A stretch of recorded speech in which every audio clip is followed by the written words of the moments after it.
ভারতে বর্তমান শিক্ষা ব্যবস্থার চরম অব্যবস্থাপনা, বারবার পরীক্ষার প্রশ্নপত্র ফাঁস এবং চাকুরির নিয়োগে ব্যর্থতার প্রতিবাদে তরুণ শিক্ষার্থীদের আন্দোলন চলছে। আর যত দিন যাচ্ছে ভারতের অভ্যন্তরীণ পরিস্থিতি যেন ততই নিয়ন্ত্রণের বাইরে চলে যাচ্ছে। রাজপথের এই লাগাতার বিক্ষোভ, সাধারণ মানুষের ক্ষোভ এবং রাজনৈতিক অস্থিরতা ধীরে ধীরে মোদী সরকারের পতনের শঙ্কা তৈরি করেছে। টানা কয়েক মেয়াদ ক্ষমতায় থাকা কট্টর হিন্দুত্ববাদী নরেন্দ্র মোদীর রাজনৈতিক ক্যারিয়ার এখন কঠিন পরীক্ষার মুখে। বিশ্লেষকরা বলছে, পরিস্থিতি যেদিকে এগোচ্ছে তাতে যে কোনো সময় ঘটে যেতে পারে বড় ধরনের পথ পরিবর্তন। আর এই পতনের শঙ্কা থেকেই সামাজিক যোগাযোগ মাধ্যমে শুরু হয়েছে নতুন আলোচনা। ক্ষমতা ছাড়তে বাধ্য হলে কোথায় যাবেন নরেন্দ্র মোদী? নেটিজেনদের মতে মোদীর সম্ভাব্য গন্তব্য হতে পারে তার সবচেয়ে ঘনিষ্ঠ মিত্র দেশ ইসরায়েল। বিভিন্ন সময় মোদীর বক্তব্যে ইসরায়েলের প্রতি তার অকুণ্ঠ সমর্থন প্রকাশ পেয়েছে।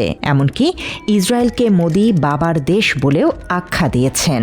নেটিজেনরা বলছে, আদর্শিক জায়গা থেকে ইসরায়েলের সাথে মোদীর যে গভীর মিল, তাতে পতন হলে তিনি সেখানেই সবচেয়ে নিরাপদ বোধ করবেন।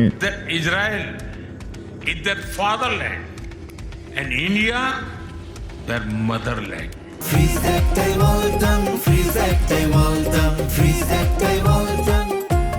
ঠিক এখানেই প্রশ্ন উঠছে, ছাত্র জনতার অভ্যুত্থানে বাংলাদেশের স্বৈরাচার শেখ হাসিনা পালিয়ে বর্তমানে ভারতে মোদী সরকারের আশ্রয়ে অবস্থান করছেন। রাজনৈতিক বিশ্লেষকদের মতে শেখ হাসিনার সাথে নরেন্দ্র মোদীর সম্পর্ক ছিল একেবারে ধর্ম, মর্ম বা পরম বন্ধুত্বের। সেই সম্পর্কের জোরেই ভারত তাকে আশ্রয় দিয়েছে।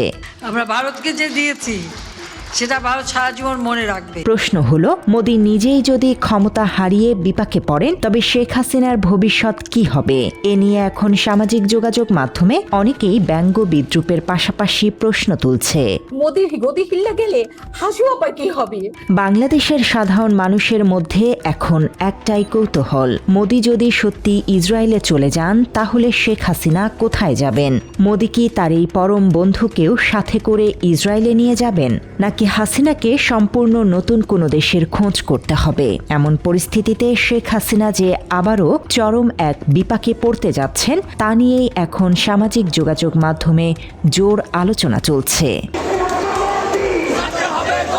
কথিত রয়েছে, রাজনীতিতে শেষ কথা বলে কিছু নেই, আর ক্ষমতার পালাবদল কখনোই আগাম বার্তা দিয়ে আসে না।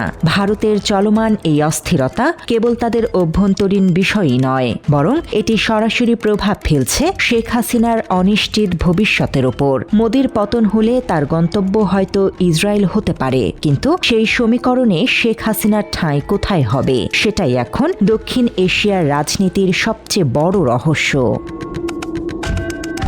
News desk, Bangla addition.